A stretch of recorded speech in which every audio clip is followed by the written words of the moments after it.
Testing mode. I am feeding it. Yes, yeah. I'm feeding it cutaways angle through to Canberra. Maybe pay to get that back up and send it out to anybody who wants it, if that's possible. Yeah, it's super cool, so all good. Okay, so should I share the cuts to everyone? Yes, please. Yeah, yes. Anyone who wants them, yeah. They're doing the same in Canberra, but I know Canberra's taking this to zero in themselves, so it'll be good if you could sort that for me though. It's about to start.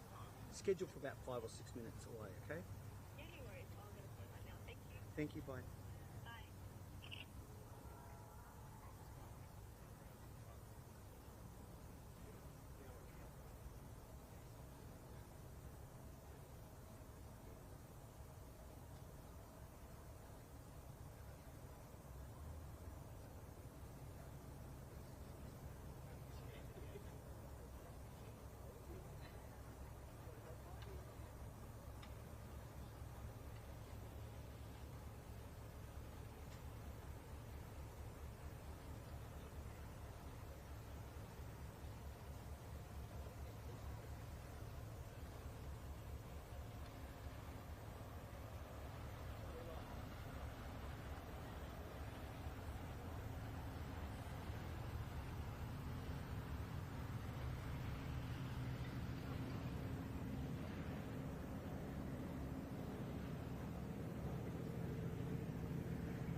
We're good. Well, welcome everyone. Today we have just completed a really successful AUKMIN meeting. I'd like to start by actually thanking the Governor-General for letting us use this spectacular setting for what has been a really, really important meeting for both of our countries. To David and John, thank you for being here. This is the second AUKMIN that we've done in 7 months, but it is the second AUKMIN that the four of us have done. And relationships matter, and we are enormously grateful for the two of you, for the generosity in which you've engaged with us, and the level of trust that you've been able to bring to these conversations. Because for our two nations to be able to have a dialogue of this kind with absolute trust is so important in terms of a relationship which now stands in the highest order in terms of Australia's national interest. And it's also a relationship which is critically important in terms of the context of the world that we face today. We are living in a world which is increasingly volatile. We are seeing competition in the Indo-Pacific, in the North Atlantic. We meet at a point in time where there are ongoing conflicts in Ukraine, and of course we see the tragedy playing out in the Middle East. Today we are on the brink of concluding a treaty between our two countries in respect of AUKUS and Australia acquiring a nuclear-powered submarine capability. This is a bilateral treaty between Australia and the UK, which gives expression to the trilateral treaty that our three countries signed in the United States, in Washington DC, in August of last year. It is as significant a treaty as has been signed between our two countries since Federation. And tomorrow it will be the honour of John and I to put our signatures to this treaty in Geelong, and it will very much underpin the development of AUKUS, the building of submarines in Adelaide, and what will ultimately see Australia and the United Kingdom operate the same class of nuclear-powered submarines in the future. We are seeing an increasing engagement of the United Kingdom in the Indo-Pacific, which we really welcome, and we've spoken about that today. That's perhaps given greatest expression in the 3,000 servicemen and women from the UK Armed Forces who are participating in Exercise Talisman Sabre, and on Sunday we will be in Darwin and we will visit His Majesty's ship, the Prince of Wales, the UK aircraft carrier, which is participating in Exercise Talisman Sabre. We've also spoken today about defence industry collaboration, and particularly through Project Copperhead. This will see industry collaboration in the United Kingdom and in Australia around next generation technologies, but also low-cost componentry for missiles and munitions. And finally, we are very grateful to the UK's leadership in respect of supporting Ukraine in its resistance in respect of the immoral and unlawful aggression of Russia. We are announcing that we will continue for an additional year our contribution to Exercise Kudu. This is Australia participating in the multi-nation exercise of training the Ukrainian armed forces in Britain, and that will continue through until the end of 2026. Right now we are seeing the Australian Abrams tanks being delivered to the Ukrainian armed forces. A month ago at NATO I announced that there would be another rotation of our E7 aircraft, which carries a significant number of Australian personnel who are there supporting it. Today we announce that E7 rotation will be jointly staffed by Australian and UK personnel. David and John, thank you again for your presence here. It really has been a very, very significant AUKMIN that we have undertaken today, and we are very much looking forward to the weekend ahead. Well, thank you so much, Richard and Penny. It's great to be back in Sydney. We've had some focused and constructive talks today. It's clear that the UK-Australia relationship is an anchor in what is a very volatile world, providing stability in troubled waters and a relationship that holds steady whichever way the geopolitical winds are blowing. And with our carrier strike group docking in Darwin, I think we're sending a clear signal, a signal of the UK's commitment to this region of the world, our determination to keep the Indo-Pacific free and open, and that we stand together. We stand together as we have in the past, as we do now, prepared. And this is not just about facing challenges, but growing and investing together. We've agreed some practical and important steps across trade, defence and growth that will deliver for Brits and Aussies alike. Our new landmark treaty, which defence ministers will sign tomorrow, will underpin the next 50 years of UK-Australian bilateral defence cooperation under AUKUS Pillar 1, supporting stability and security in the Indo-Pacific and beyond, and strengthening, of course, our economy, with many jobs lying behind this, both in the defence sector and in supply chains. And we're backing up to £5 billion worth of UK export finance support for projects here in Australia, including in critical minerals. In a turbulent world, the UK-Australia partnership is delivering, and together we will continue to do so for a more secure, a more stable and a more prosperous future. Thanks very much. Well, can I say what a privilege it is to host with Richard, David and John here in Sydney for AUKMIN. Can I thank both of you for making the long journey?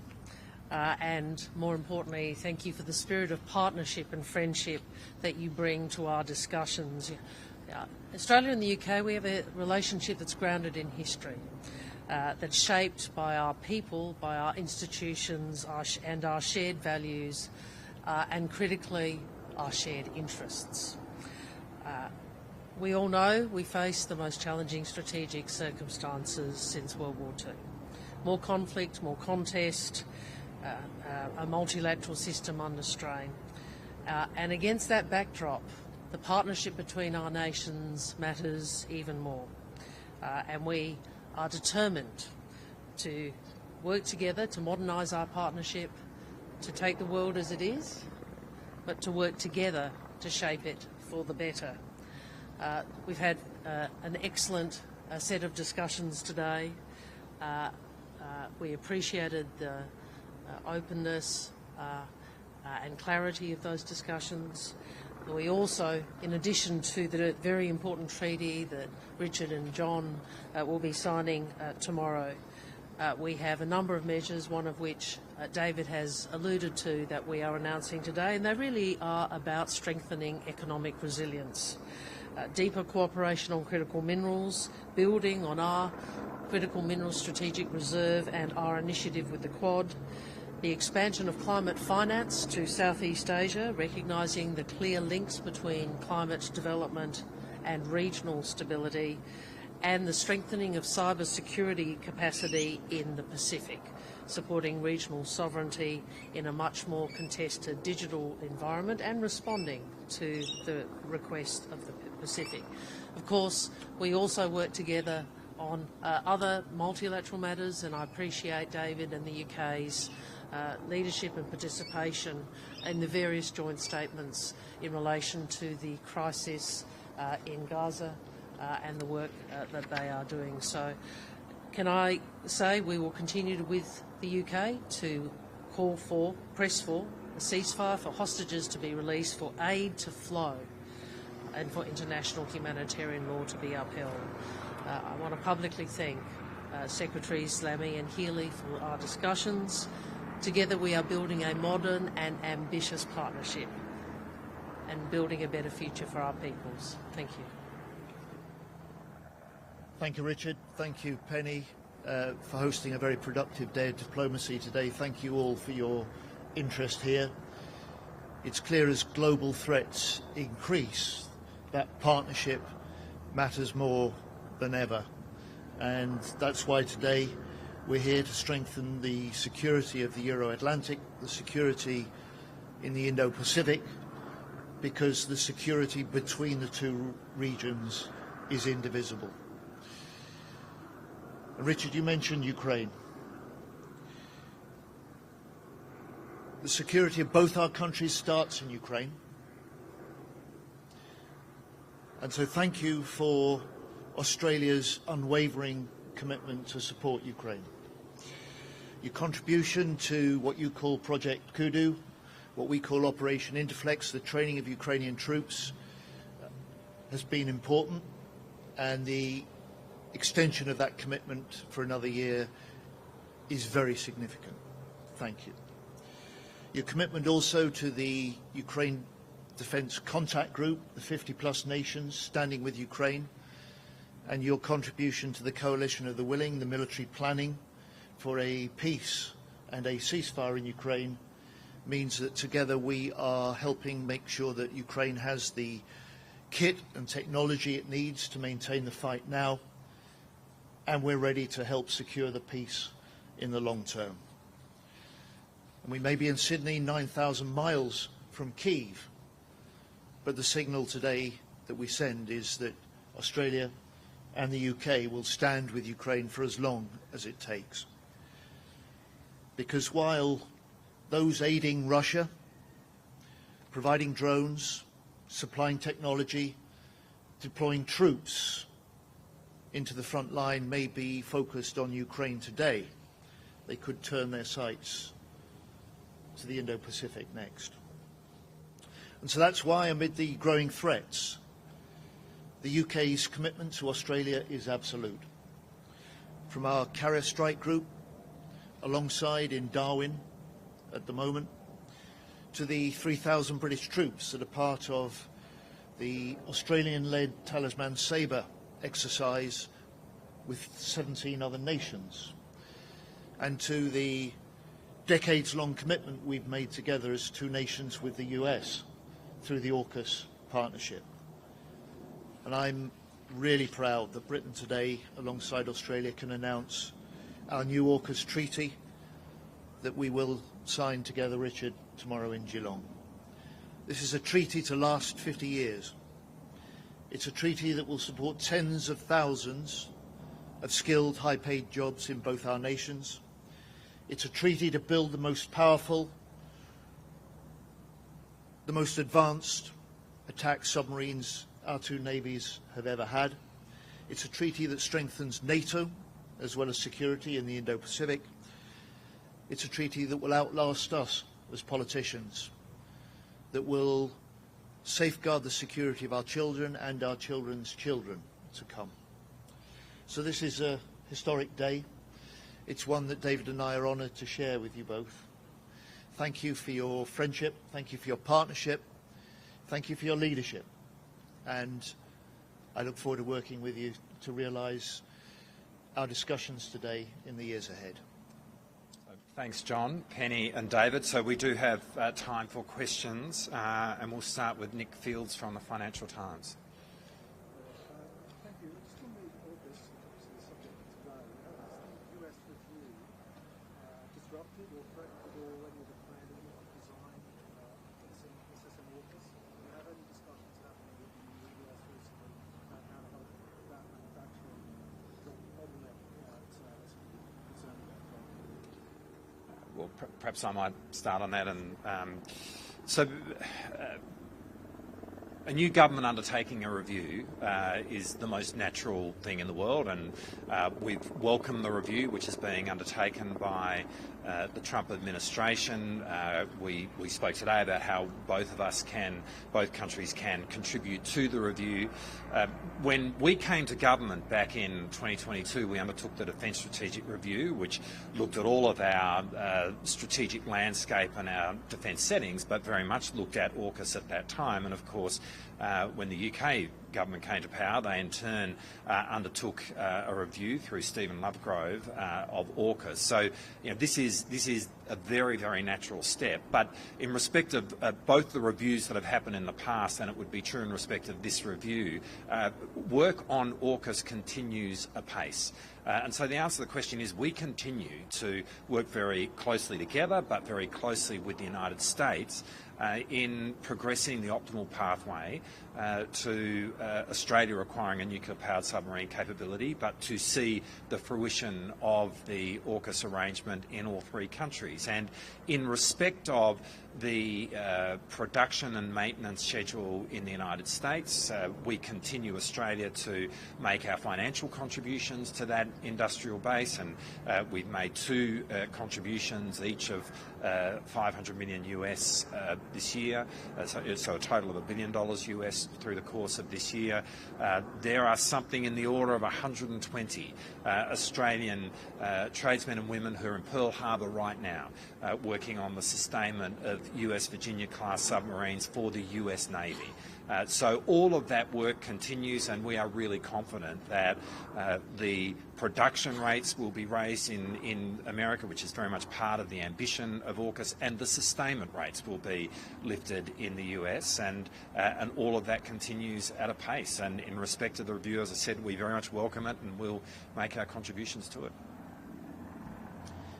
From the UK's part, as Richard has said, this is natural for a new government to review the programme. We welcome it because it's an opportunity for the new administration to renew America's commitment to the deep AUKUS partnership that our three nations have. We welcome it because it will underline the benefits that it brings not just to the three nations but to the US in particular, and their concerns about China, their concerns about the Indo-Pacific. It means in the short term, next year and the year after, more attack subs in the Indo-Pacific. In the medium term, when the maintenance facilities in Perth can accommodate US subs, it means that they will be able to maintain, put more subs in the sea. And long term, as we build more attack subs, again, it means more subs, greater deterrence and greater regional security in the Indo-Pacific. It also underlines the fact that both Australia and the UK are increasing our investment, not just in defence, but in this advanced capability. We are doing so, and the AUKUS partnership is one that does not cost the US taxpayer anymore. Indeed, we're putting more in, Australia and the UK. And finally, it is a partnership that will bring hundreds of new jobs, thousands of new jobs to all three nations. Skilled work, high-paid work that will help drive the economies in all three nations. So we welcome the review. We'll make our contribution to the review. We see it as a natural part of a new government renewing its commitment in turn to this AUKUS partnership. Anna Henderson, SPS. This is the question for Foreign Secretary Lammy and Foreign Minister Wong. It's now been a number of years where you've both hinted and said that you see Palestinian statehood as a future ambition, but what's the concrete reality now, given what's occurring in Gaza and given that it's now being discussed as a potential pathway to peace? Will both of your governments recognise Palestinian statehood at the UN General Assembly alongside the French President? Well, look, let me start by saying that the situation, the deteriorating situation we've seen in Gaza over the last few weeks is indefensible. The sight of children reaching for aid and losing their lives has caused consternation over much of the world. And that is why I repeat my call today for a ceasefire that can see hostages released who've now been kept for so long away from their families and loved ones, and a ceasefire that would alleviate the suffering that we're seeing in Gaza. The belief in a two-state solution is steadfast in both of our countries. That is the only solution to the long-standing issues that we see in the region. And we have been committed in the UK for a long time in recognition, and that the Palestinian cause is a just cause. And we have always wanted to recognise as part of a process, and we recognise that the situation in the West Bank is extremely concerning, with more expansion in the last year that we've seen than we've seen in the decade previous, and a lot of settler violence as well. And that's why we announced a round of sanctions against those settlers, and sadly against Ministers Smodrick and Ben-Gvir, engaged in rhetoric and language that we thought was unacceptable. We will continue to work with partners as we head towards both the conference next week and then further activity in UNGA in September, to get us towards a two-state solution. And we remain absolutely steadfast in that ambition. And Prime Minister Starmer will be speaking to our partners in France and in Germany. I'm hoping later on today, once again, to coordinate on our efforts in Europe, as we have been coordinating here with Australian allies. I think, as the Prime Minister said today in his statement, the situation in Gaza is beyond the world's worst fears. And children are starving, civilians are dying, and you would have seen the statements, and most particularly the recent statement that we joined with the UK, that again called for an immediate ceasefire, for aid to flow unimpeded, and made clear that what is occurring in Gaza in relation to aid, the lack of aid, and children, and the deaths of civilians seeking to gain aid is indefensible. In relation to two states, I think you would have heard me say many times, I gave a speech in April last year where I said we no longer see recognition at the end of a peace process only. And we remain committed to working with other countries towards a two-state solution. And why is that? It's the point that David made. It is ultimately the only hope of peace and breaking the cycle of violence and assuring the security and aspirations and peace for both Israelis and Palestinians. I also talked then about a number of challenges, including no role for Hamas in a future Palestinian state. We know Hamas continues to hold hostages. We are also seeing signs, and I think President Macron has spoken about this, of the Palestinian Authority seeking to play its part as a partner of peace. So these are good steps But what we need is a ceasefire, we need the hostages released, and we need aid to flow urgently. Stephen Jedgetts of the ABC. Thanks very much.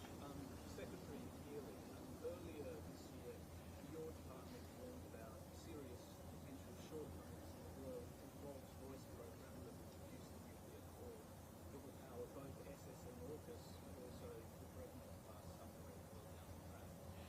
Given the seriousness of these problems, what assurances can you offer to the Australian public who is making a contribution towards this program for AUKUS? And Defence Minister, can I ask what assurances you've sought over the last 3 or 4 months about this, and whether you are confident, knowledgeable on time frames we're talking about here, about the progress that this could do? Thank you. Quite simply, we've stepped up our investment. We've stepped up the close work with Rolls-Royce and the other major partners on the design and build program.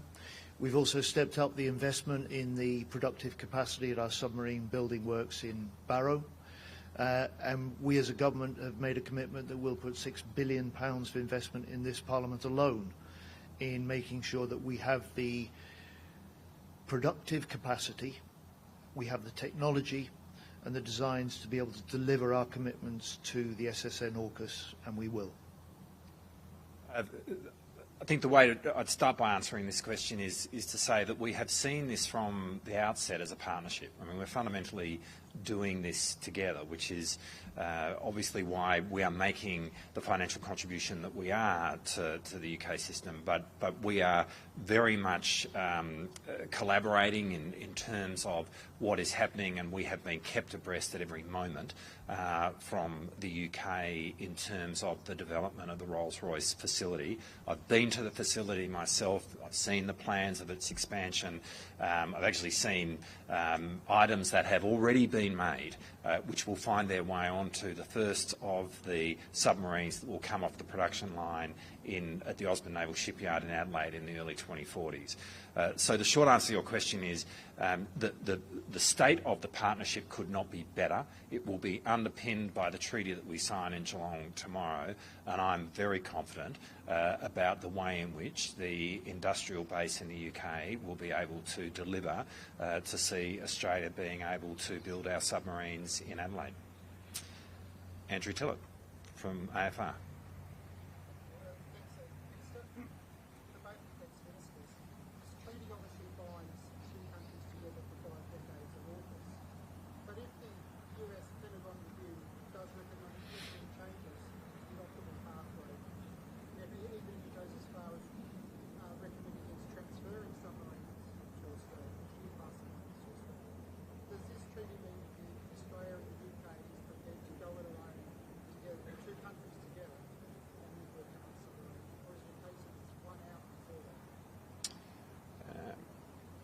Look, I might start in answering that. There's obviously a lot of speculation in the question that you've just asked, Andrew.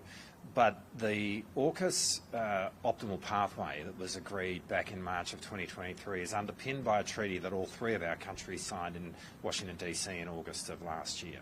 And we welcome the review which is being undertaken in the United States right now, but we're really confident about the progress of the AUKUS project and the progress in respect of all 3 countries.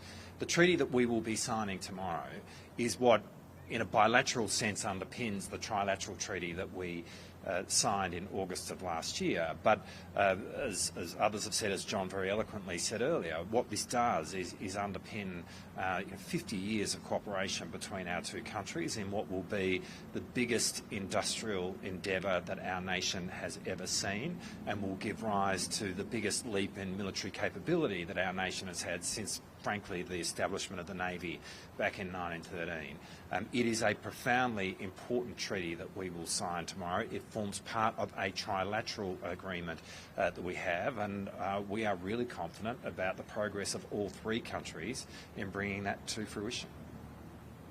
Yeah, look, it's a three-nation treaty. There are 3-nation benefits in this. I outlined the benefits to the US earlier on. Both our nations, Australia and the UK, welcome the review because we see this as a chance for a new administration to renew their commitment to AUKUS, and that's what we expect. And any sort of hypotheticals that you suggest simply aren't part of the picture. Bernard Lagan, I hope I'm saying that right, of the Times.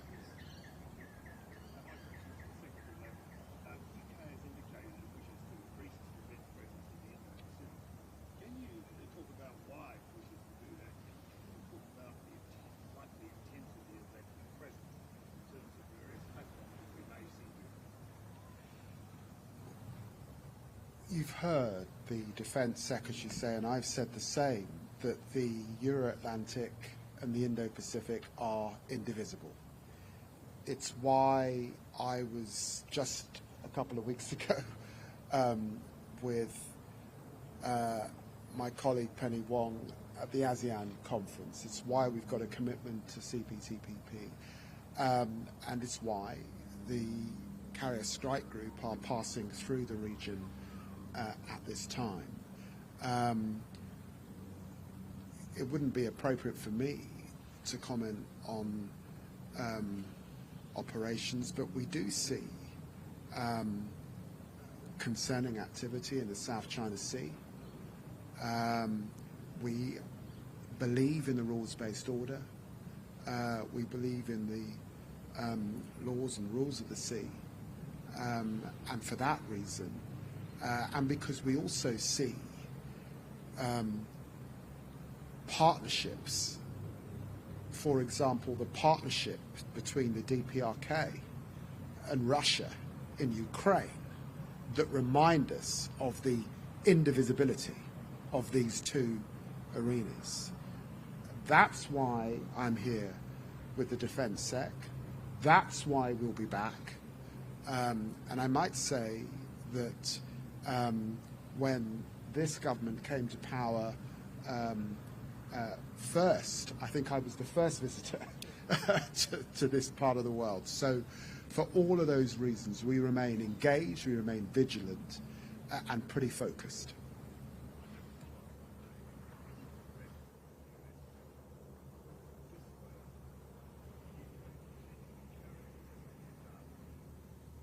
No. No. And the US have been an integral part of the planning of the whole carrier strike program. They were central to our ability to get the carrier group safely through the Red Sea. And we're proud that this is the first British aircraft carrier to be alongside Australia since 1997. And to add to David's point about the indivisibility of security in the Indo-Pacific and the Euro-Atlantic, we as a new government have published a strategic defence review. It underlines a NATO-first policy, but not a NATO-only policy. And so this carrier, the Prince of Wales, will spend 4 months in the Indo-Pacific in the next 4 years. It will return to its core duties in the Euro-Atlantic as the second qualified aircraft carrier in the world for 5th generation capabilities. And it will gain that through the Talisman Sabre exercise, through exercises that will follow off Japan and off Korea, and then back in the Mediterranean. So this is in practice, a demonstration of how, by combining our forces, by combining our exercises, we strengthen our deterrence, we strengthen our security, and we do so both in the Indo-Pacific and in the Euro-Atlantic. And finally, Andrew Probyn of Nine.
Well, let me say that as the UK Foreign Secretary, I made a quasi-judicial decision based on our own legal assessment back in September of last year. And I assessed that there was a clear risk of a breach of international humanitarian law. And on that basis, the UK government decided to suspend arms sales that could be used in Gaza. And we remain very concerned about the malnourishment, the starvation that we're seeing. We have just recently increased our funding to UK Med to support medical needs in Gaza. And when you ask about airdrops, we are discussing with partners in Jordan, particularly what more we can do to alleviate the pain and suffering that we're seeing in Gaza at this time. But I repeat that a ceasefire is the quickest and easiest way to achieve that, and a sustained ceasefire that lasts, not a pause. What we saw last time is that when there was a ceasefire, there was a rapid increase in the amount of trucks going in.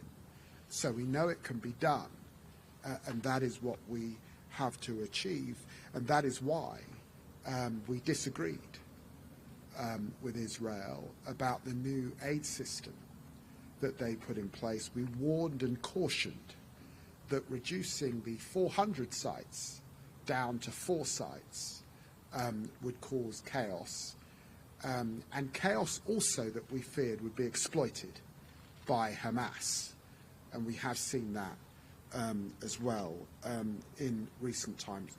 We continue to work with our partners in France and Saudi Arabia.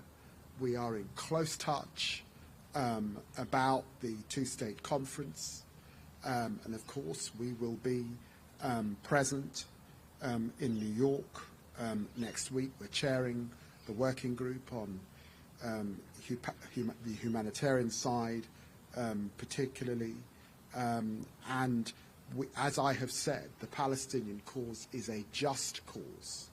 We recognize that there are those who do not believe in 2 states. Well, if you believe in 1 state, then you have to answer the question about equality for all citizens before the law, or perhaps you believe in no state, and no state is unacceptable to both the United Kingdom and Australia and the global community. I think the first point I'd make, Andrew, is I think we all are distressed by the ongoing violence, the deaths of so many innocent civilians, the images of children starving, the humanitarian catastrophe that is worsting before our eyes, and we all want it to stop. We know Australia is not a central player, so what do? We combine with others such as the UK in our calls and our statements. We provide humanitarian aid, about 110 million to date to the region. We work with Jordan and others to deliver the aid that we are able to. So we do all of those things, recognising that ultimately what is required is an immediate ceasefire, release of hostages, and aid to flow unimpeded. In relation to 2 states, I responded to your colleague previously. We are committed to making a 2-state solution a reality, and committed to working with other countries to making that happen. I've outlined the challenges associated with that, but ultimately we end up where David has outlined. Where is the prospect of peace for both peoples, for Israelis and Palestinians, unless the international community and the parties can find a way to two states. Well, as always, thank you, Penny. And on behalf of Penny and I, thank you again, John and David, for today's AUKMIN. We are very much looking forward to sharing a meal tonight, and thank you all for being here today.